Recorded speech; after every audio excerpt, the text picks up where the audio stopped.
What's up, guys? This is the day Apple has finally announced the new iPhone X or iPhone 10 and the iPhone 8, iPhone 8 Plus, as well as several other products. So in a little summary, let's go ahead and recap that keynote, the important points, what's what, and wow, what an amazing day. Just want to say this was one of the most impressive keynotes in a very long time. It impressed me very much how they approached Steve Jobs and his legacy with the new auditorium where they held this event, as well as the 10th anniversary iPhone. Everything revolved around that, and I really appreciated that respect. Now, I hate to say it, but I sort of told you so. We all told you so.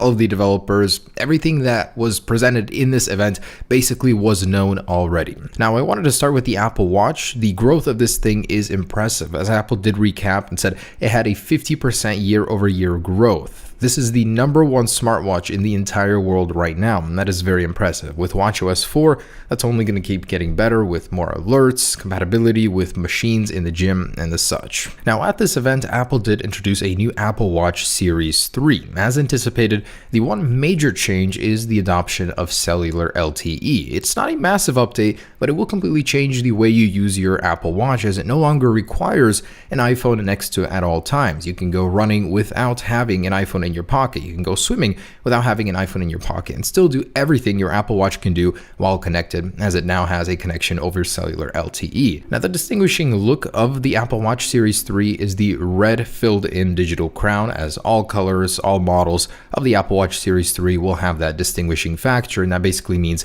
it's a cellular Apple Watch. Now, it's pretty cool. The demo which Apple presented, this thing can actually make calls, and Siri will actually now talk to you in real time thanks to a new dual-core processor. That also supports a new W2 chip, which is an even more efficient standard, and it's overall faster as well. It has a new dual-core processor, which puts it at about a 70% increase in speed over the Series 2 currently. As I said, Siri can now talk to you because of that difference in processing power. The Wi-Fi is faster as well, it's more energy efficient, and it's got a new barometric altimeter sensor. So this thing is all around smarter.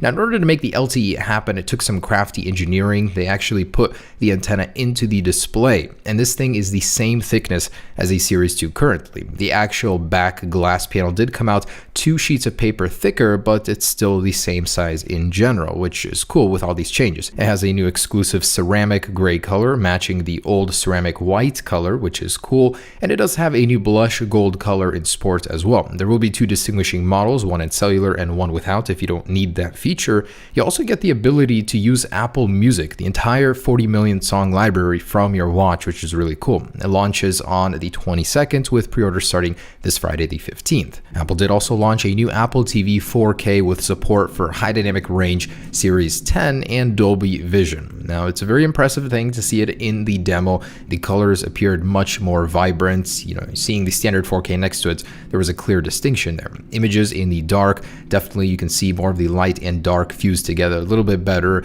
and it's powered with the A10X. It's twice as fast as the old Apple TV with a 4 times increase in GPU performance, and Apple is very proud of that. Highly doubt this is going to be competing with a PS4 or Xbox One anytime soon, but there was a pretty impressive game demo in terms of graphics. You'll be able to watch 4K movies on Netflix starting very soon, as well as on Amazon Prime. In general, pretty cool upgrade to the Apple TV. So next up, the iPhone. Apple had a really cool throwback to the most monumental points in the iPhone. We had Touch ID there, dual sensor camera, the Retina display, stuff like that, before introducing the new iPhone 8.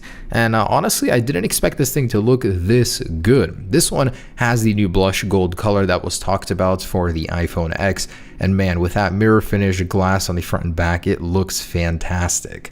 So that is the iPhone 8 and iPhone 8 Plus in terms of naming. It now comes in 3 new colors: silver, space gray, I'm surprised they actually brought that one back, and a new gold finish. They didn't officially call it blush gold, but it very strongly resembles that color that we've seen. It does have an aluminum band, so no stainless steel band, but it does have a new 7-layer color process, so the colors are going to appear very juicy in person. I'm not talking about the display, the actual color of the phone. Apple says it's their most durable glass on a smartphone ever. So that's something. It has a new IP68 water resistance rating and a new Retina HD display. So Apple added true tone color to this display, meaning that you're going to get a true ambience like on the iPads. There's also new 25% louder with deeper bass stereo speakers, which I am very excited to try out. as well as the new Apple A11 Bionic, their next generation processor, the most powerful in a phone ever. Apple was actually extremely proud of this, and they went over this many times, all of the specifications for it. It is a 6-core processor. 2 of the faster cores are 25% faster than the A10, and the 4 slower cores are 70% faster than the Apple A10 processor. Huge change all around. It actually has half the power requirement of the A10 as well. That means efficiency is going to be very key here too. That is so cool. This is the first GPU that has been made in-house by Apple, and it's 30% faster than the A10. The cameras here are actually a very significant bump. They're considerably larger and accept an 83% more light over the iPhone 7 and 7 Plus. The optical image stabilization is now dual on the iPhone 8 Plus, which is neat, matches the Galaxy Note 8, and the apertures are lower as well, accepting in more light. Really cool all-around changes. Apple did introduce a new portrait light mode as well, which allows you to adjust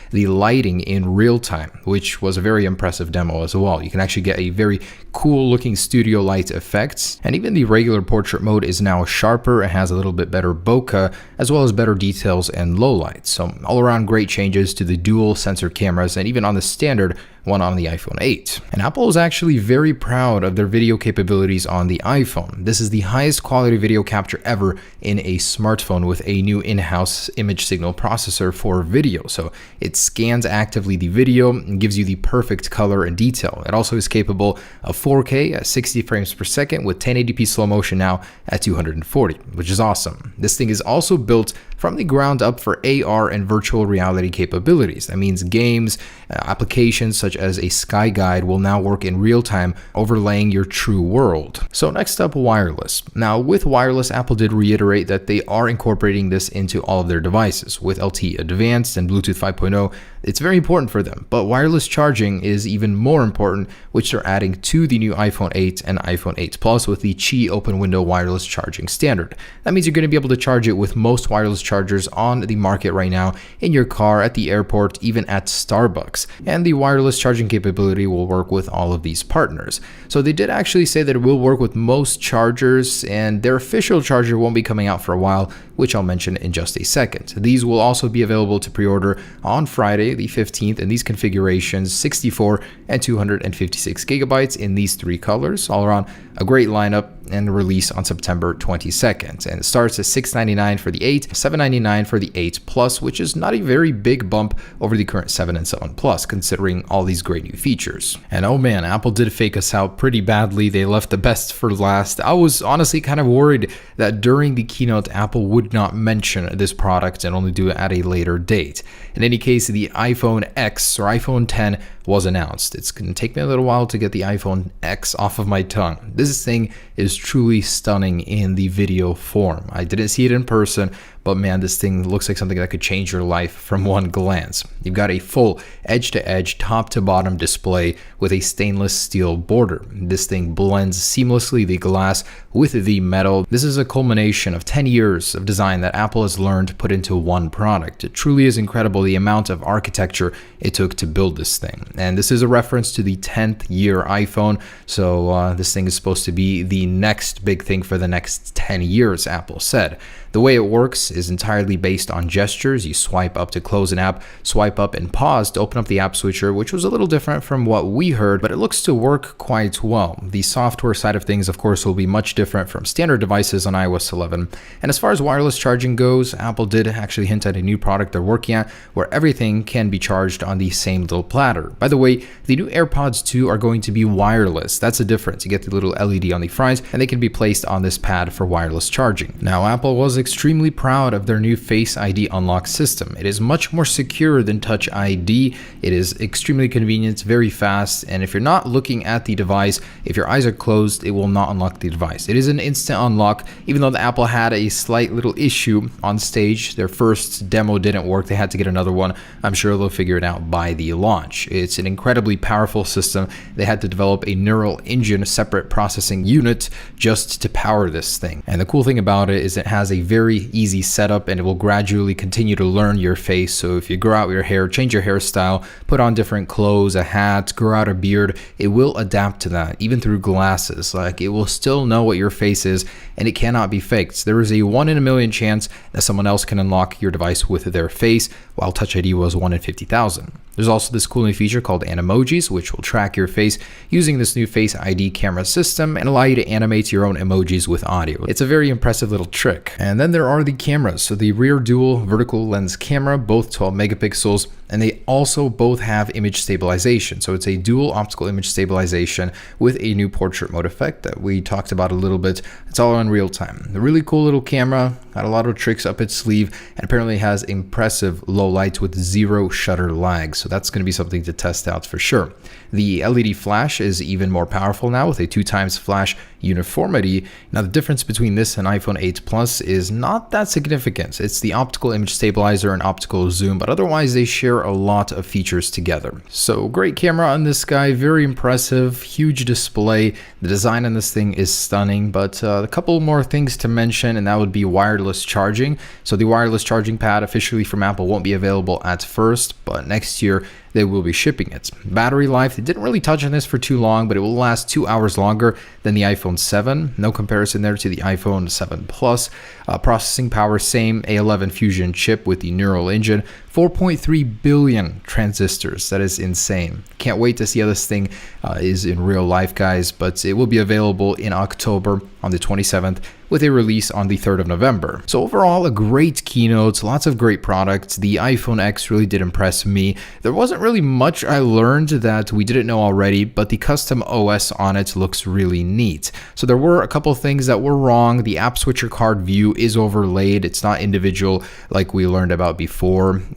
Just in general, there were a little tiny things that were different. ProMotion is not happening, so Bloomberg was wrong on that one. Unfortunately, man, that was one that I really wanted to happen. Maybe it was the battery life constraints that made that impossible on this year's iPhone. Maybe we'll see it next year. But overall, I'm very glad that it is gesture-based. The OS looks like a lot of fun, very cool to see and use in person. This thing will only come in 64 and 256 gigabyte flavors, which is a departure from what we've heard about it in the rumors, and it will start at $999. And AirPower is the official name of the charging mat that will charge all of your devices at once, coming next year. It is a huge upgrade. Honestly, I think it is a very well-deserved price tag at $999 starting, probably $1,099 for the 256 gigabyte size. But in general, man, very impressive, guys. I cannot wait to use it. October 27th is the date. Start saving money if you haven't already. November 3rd is a street date. There was unfortunately no hint at a blush gold color.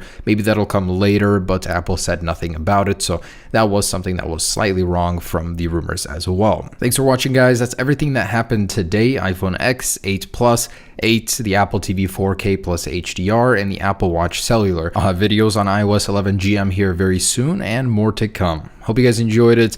Great update today from Apple. Lots of great products. Can't wait to use them and review them on this channel in person. Peace.